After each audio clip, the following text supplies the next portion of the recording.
In this video, I will share my experiences and methods for self-learning Japanese to master the language in the shortest time possible without getting bored. We all have different purposes for starting to learn Japanese. Some people learn to watch anime without subtitles, some are drawn to Japanese culture, others want to work for a Japanese company, or simply wish to communicate with locals while traveling, and so on. These purposes also require different levels of Japanese proficiency.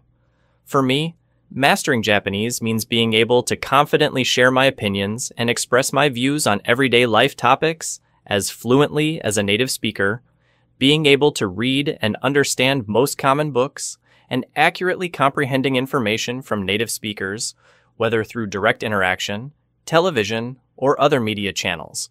Starting as someone who knows nothing about Japanese, you need to understand that Japanese is a language that uses pictographic characters. Its writing system consists of 3 types: hiragana, katakana, and 214 radical components of kanji. Learning kanji by starting with radicals will make it easier to remember, rather than trying to memorize complex kanji characters outright. If you don't learn the radicals at the beginning, you'll still find it easy to remember simple kanji characters. However, as your vocabulary grows and more complex kanji characters appear, your brain will tend to try to memorize the whole character, no matter how difficult it is, because of the reluctance to go back and learn the basics. This will make it harder to remember kanji. For those unfamiliar with pictographic characters, it might take about 2 weeks to a month to get used to the writing and pronunciation of the Japanese alphabet. When writing a kanji character, make sure to write it correctly within a square and follow the correct stroke order. Luckily, Japanese is a tonal-free language, making its pronunciation easier for everyone. Once you have mastered reading the 2 alphabets, hiragana and katakana, start learning the first basic lessons from any textbook of your choice. At this stage, there is no need to focus on kanji yet, as you might not have completed learning all 214 radicals. Therefore, finish learning the radicals while combining this with listening and speaking practice, using the shadowing method from examples in textbooks, and begin familiarizing yourself with grammar. Japanese grammar is very different from other languages, but it is quite similar to Korean, which is why Japanese and Korean speakers can learn each other's languages quickly.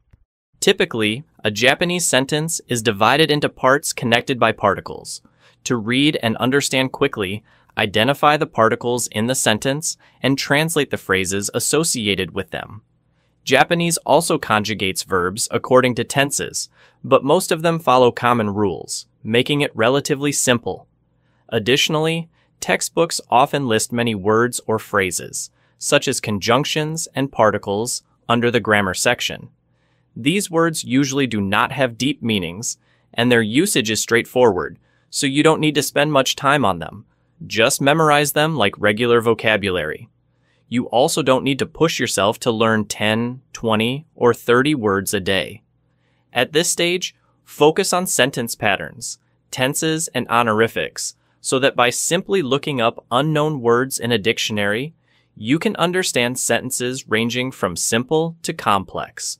After about 2 to 3 months of consistent daily study, your brain will become accustomed to Japanese.